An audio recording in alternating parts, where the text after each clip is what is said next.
Hey everybody, Marcy here. I hope you're having a fabulous day, and I'm so excited to be back with another Bali vlog video to tell you all about the juicy part of my trip, which is my itinerary.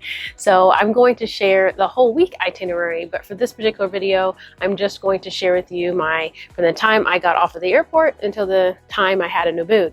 The second part that I will have will be all about Uluwatu, getting down there, living the beach life, and having a fabulous time.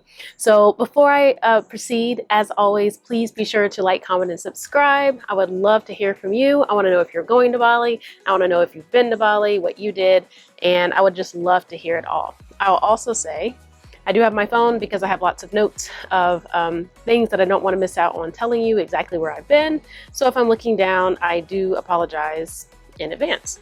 So let's get right into it. I did, again, what makes this trip special is one, that it was an anniversary trip, and two, that I actually planned the entire thing myself with months of research, and it turned out to be fabulous for what it's worth, because again, I mentioned if I could do it again, it would obviously be a much longer trip, but hey, I didn't have the time, but I was very blessed to be able to spend a week in Bali, and it was great. So again, when I got off the airport, and hopefully again you've seen all my other videos, because I've kind of done every single step of my trip leading up to kind of getting to Bali, and now we're finally in Bali, right? So when we got to the airport, right away I knew to kind of in advance go ahead and do those customs and all the documents that you can online. No need to wait to stand in line when you get there. So we had already done all of our documents. We were able to bypass the kind of this line that was there and go straight to going through customs. And custom at the time we landed, which was 3:30 in the afternoon on a Sunday, it was awesome. There was no wait, roughly, and maybe I would just say 15 minutes max. So I would definitely just say that was awesome. And so lots of research done there. And right after the flight, we met our driver. Our driver was waiting for us. I already did a video on finding a driver being extremely important to your trip, so make sure that you watch that video.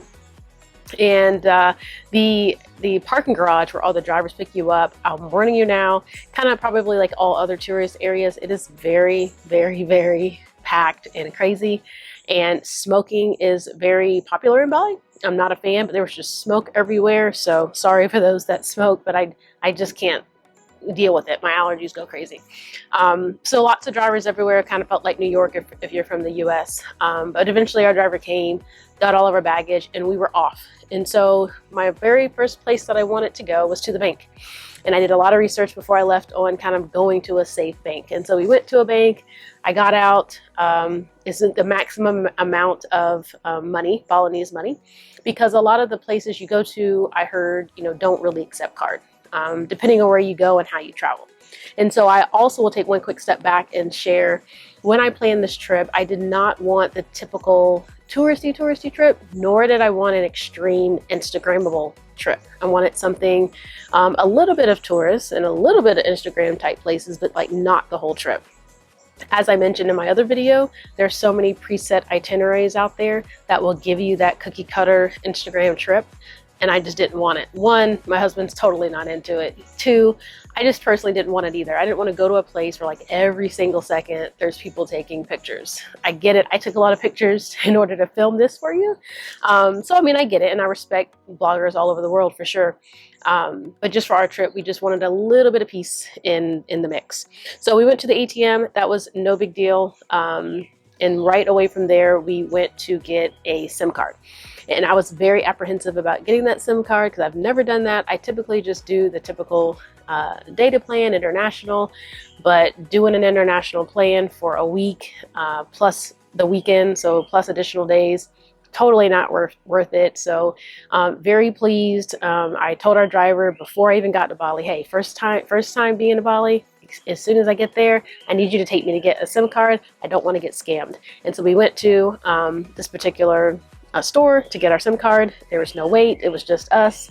Took about 20 minutes total because they literally will hook it up for you. And I had more than enough gigabytes for the entire trip. So it was just awesome to always be, online, to kind of call back at home if I needed to, check on the kids, and just kind of live like we normally live in the States or wherever you're from.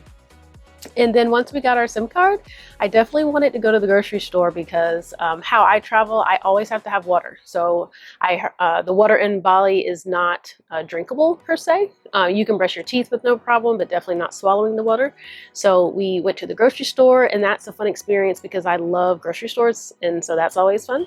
And so going to the grocery store, kind of getting some bananas, got some water, and we kind of kept it low key because we knew we're not cooking, we're not doing any of that. We just wanted some essentials just in case we get hungry, and definitely want to stay hydrated. And I got enough for the whole week so that I don't have to go back to the grocery store. The grocery store was extremely packed. We were there roughly at, I'll just say, maybe 6 at night, 7 at night. It got kind of busy, to be honest. The parking was crazy, but that's the benefit of having a driver. You don't have to worry about any of that. So I would not drive in Bali at night if it were me, personally. And then after that, we went to dinner. The dinner place I picked, it was on like a little lake. It was super romantic. It was very nice. In order to sit on the water, though, you do have to have a reservation. Our food was outstanding. We did a little bit of kind of hors d'oeuvres so that we could just split and try a lot of fresh Balinese food. So that was kind of the kickstart of our trip. And then after that, we went to the hotel. And by that time, it was raining, and it was dark, and it was late, and it was long. So we took roughly an hour plus drive to the Kenran Resort, as I mentioned in previous videos. And it was just very, very rainy. I'm getting text messages, sorry. It was very rainy. My husband fell asleep. I dozed off for a second, but the way the Bali drivers drive is that they're always honking their horn, and they're always kind of pressing on brakes because of the various people on the mopeds. I mean, mopeds are everywhere. You're going to see them all day, all night. You know, that's kind of one of the major forms of driving in Bali. So that was an experience in itself, just watching our driver navigate all the way to our resort. And as I mentioned, the road was not very paved, so it'll wake you up for sure. So that's getting to our hotel. So that's basically day one. Didn't plan anything big other than to get my essentials and get something to eat and check into the hotel. So that was kind of day one. So day two was an exciting day. Again, we went for our anniversary, and I really wanted to get some anniversary pics. So we definitely got our pictures, and we went to, if I'm saying this correctly, because again, I'm terrible at saying things correctly, Campuhan Ridge, and that is where you've seen the pictures that I posted so far. And again, I saw pictures prior, and I was like, that is so beautiful. I want to go. And that's exactly where we took pictures. I did not get to hike it like I wanted to. That's probably one of my biggest regrets, believe it or not, simply because of timing. We were moving. I packed our itinerary enough to chill, but enough to get a lot of stuff that we wanted to take care of too. So we, again, went to the ridge. We walked it. It was awesome. I definitely sprayed a lot of my bug spray that I mentioned to you in my previous video, as well as the bug spray lotion, which was fabulous. Links below for all of that stuff. And once we got done with that, we actually had enough time because we were going to the spa. I wanted to, you know, think about it. I just flew for 27 hours total, including layovers. Oh, let's go to the spa, right? So definitely wanted to go to the spa, and that was romantic. But before that, we had time, and so our driver was like, "Hey, let's go to this this coffee farm." So we went to this coffee farm. We saw them make the luwak coffee. We saw them just make regular coffee. I saw lots of different herbs being grown that I've never seen before, and if you like coffee, you'll like that type of thing. If you don't, you don't. So, and then we did coffee tasting. That was actually my first time doing a coffee tasting, and there were a lot of good tasting coffees. I bought some to bring home with me that I'm still drinking on. And so that was super romantic. It was peaceful. There was actually one other Instagrammer there, YouTuber, sorry, and I actually recognized her face from some of the videos that I watched. So that was kind of funny. She was there by herself with her driver, but super romantic, low key. Nobody was there but us and her, and just peaceful. So we drank our coffee in the morning. Then we headed over to, it was Snag Spa, and that was in Ubud. It was very close to the ridge, and outstanding customer service. The girls were so sweet. They gave us a cake at the end for our anniversary with a candle. We had the big soap tub. So again, one of my other things that I really, really wanted was the big, beautiful flower bath, but I didn't quite get that, but they did still make it very nice for us. So We did have a massage, and I was so excited about this massage because it had 2 people on each of us at a time. And so I've never had a massage with 4 hands on my body. So, and we got a scrub, which I don't typically get scrubs. So the scrub was also an experience. And so after that, I said, let's go hang out and chill. So I went to the very, very popular Cretya Ubud. And that's the big, amazing, pool, lounge, restaurant area and Bali swing in Ubud. So we went there and hung out. The pool was absolutely packed. We went in for a little bit. It was just kind of too packed, and it was about to thunderstorm. But we still got to, hang out and see it. We ate a really nice lunch there as well. So the main restaurant was full. We had to go down to the Asian restaurant, but it was still very nice. And we literally watched all of the Bali swingers. And I initially, of course, when I went to Bali, I was like, oh, I want to do the Bali swing. And then I had researched this trip so much that I actually lost interest. I'm like, I don't want to do it. But definitely go for it. If you want that perfect picture of the Bali swing in your dress, absolutely go for it. And you can get them for rent, so you don't have to buy one. That was my thing. I was like, oh, I'll just, find a dress. But no, they actually have them for rent if you choose to go that route. So again, it was going to rain. It was getting kind of cloudy out. So that was the perk of waking up extremely early. We woke up early for pictures, believe it or not, at like 6:30 in the morning. And it's very bright outside. It gets dark early in Bali. And after the Cretya Ubud, we actually went to our first temple. And I was very excited about that. This is one that I did see on Instagram and social media. And I was like, oh, that's awesome, because I want to pray. So it's called the Pura Tirta Empul temple, and that one was amazing. It's the kind of like the water temple, so to speak, and you get to kind of wash away your sins. And while I follow a Christian belief, that's exactly what I did when I went there. And so for each spout of water, I prayed. It was peaceful, romantic, and spiritual. Very spiritual. And what I will say is the funny part about it all, when we got there, it was packed, and my husband was like, hold up, this is like way too much going on. But we kind of let those group of people go. And by the time I went, there was some space between me and the next person. And the funny part, when I got out of the water, there were definitely goldfish. And I was not expecting that. And when I say goldfish, I mean like goldfish. They were huge. And so that was the first, but that was super awesome. And once we were done, of course we were wet, we went back to the hotel. We kind of lounged at the hot tub, at the pool, relaxed, and then we actually ate dinner at the hotel. It was a pretty long day for our first day. You got to imagine we went from Atlanta time zone to Bali, so our days were completely upside down. Again, the disappointment, the food at the hotel was not that great at all, but it was just cool to just kind of lounge and talk and not have to worry about the hustle and bustle of getting out to the next place. Okay, so that was our full day. That was day pretty much 2, so to speak. So Sunday, that was Monday. Tuesday was our adventurous waterfall day. So I wanted a full outdoorsy type of day. I wanted to see what Bali waterfalls had to offer, and that's what we did from the time we woke up to the time we, basically chilled later. So they picked us up from the hotel, but before we went to the waterfalls, I wanted to take advantage of the, if I pronounce it correctly, the Penglipuran Village, and it was beautiful. So it's they consider it like a Bali suburb. Pretty much, if you think about it from the U.S. perspective, they basically like pay HOAs. So it's very, very nice and pretty and manicured. And again, we were one of the first people there. Our driver was also our tour guide. He walked us around the entire village and taught us about, the different bamboos and the houses and the culture and how people in Bali live. So that was just a great experience. And it was just beautiful. I mean, it was absolutely just pretty architecture, and it was just a great experience. I took my cat picture, so I definitely kind of threw that in there, but that was awesome. It was not that much to get in either. And after that, we went to Tukad Waterfall. And so I'm probably saying that drastically wrong. That is definitely one of the most Instagrammable waterfalls in Bali, but I went for it, and it was fun. It was a lot of people there, of course. I saw people that had just gotten married there. I saw all of the Instagrammer posers on the rocks. So I did my little version of that.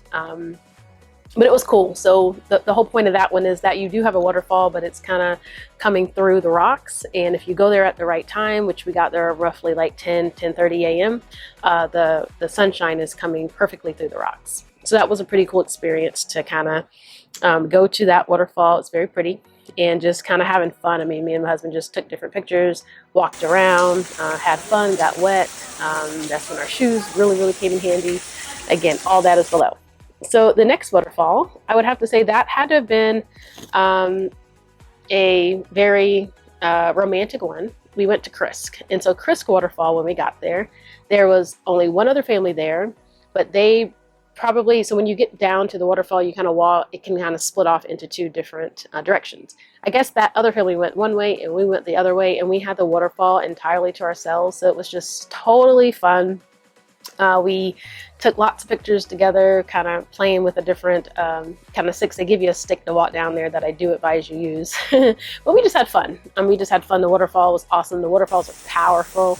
It's so hard to take a picture with the waterfalls because it's coming so hard that it's mist everywhere. And so we really couldn't get great pictures, but it was awesome. It was awesome just kind of having that waterfall experience to yourself in Bali with your loved one. And our driver was cool. He stayed with us the whole time that day. He didn't get out the car with us every day, but that day he definitely was. I told him to be ready so he could come hang out with us. He was super cool.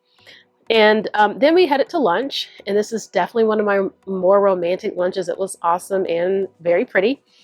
It was by the waterfall right. It was right beside the waterfall, and so we ate lunch. And we ate lunch right by the rice field. It was very pretty. It was pretty good crowd. The restaurant was full. It was an outdoor restaurant. We had, traditional Balinese food. It was the rice, the chicken, and we got kind of pizza to go for our room later, which we didn't end up eating. I have to tell you about that in a little bit. But yeah, we had some wine. It was just a nice place to kind of chill out, relax. And then we headed to the waterfall. And yeah, that particular waterfall, it was kind of nearing the end of our day. We'd been out all day. We just kind of hung out. We just kind of chilled. There were lots of people there. And once again, I saw more Instagrammers. The funny part about it, I saw one particular blogger literally go and take a picture of her and her significant other, and they left. They didn't sit and enjoy it. They didn't do any of that. So we definitely stayed. We kind of hung out and kind of relaxed, listened to the waterfall, kind of take it in. And so that was kind of our time to slow down. And once we got back, we did go to dinner that night because, again, the day prior, it was not good, as I mentioned. And so we also went to my favorite restaurant on the trip, another one, and it is called the K Club. And it was actually at another resort. But it was, again, just so pretty. It was just like immaculate. And it was like the weather was perfect. We kind of got dressed up. Kind of like more of our real anniversary dinner, and just hung out. So that particular dinner was good. I got some good food, tried some new things, ate healthy. I didn't want to get, things on the menu that was really going to slug me out, but I did indulge in a lot of chocolate in Bali. So all of my meals, for the most part, I got a dessert. So that was fabulous. So that was our waterfall day. And once we got back, definitely time to go to bed. So on the third day, the driver picked us up, and that was actually our time to check out of our hotel. So we checked out of our hotel. We were able to go to breakfast finally and kind of relax and not worry about having to rush and go to the next thing. And that was our opportunity to go to the Ubud Market. And so the market was very pretty. We got a lot of stuff relatively that we could fit in our suitcase, and you do have to bargain. So don't feel guilty about bargaining. Yes, it is how they make a living, but it's also, you're a tourist and it's a tourist trap. So just make sure you spend your money wisely. And again, that's when that money, that cash comes into play. Some of them did take credit card, and then some of them you had to have cash. And so the Ubud Market was a lot of fun. I personally brought home like a robe, some plates, some clothes for my girls. And it's just great. Got my mom some stuff. So that's what we did. And then we were on our way down to on our way down to Uluwatu. So I'm going to share that in the next video. But that's basically our, 3 full days in Ubud. It was a lot of fun. When I had planned it, I really wanted to go even further north than Ubud. But again, due to our time there, just wasn't able to. But it was a great trip, a great experience. And in the next video, I'm going to share all about our drive down to Uluwatu and our time in Uluwatu. So I hope this video was insightful. I'll put a lot of the places that we went. Hopefully you've already seen them in the video, but I'll put them down below too. And that was our 3-day itinerary for Ubud. And I'll share the other 3 days in Uluwatu. See ya. Bye.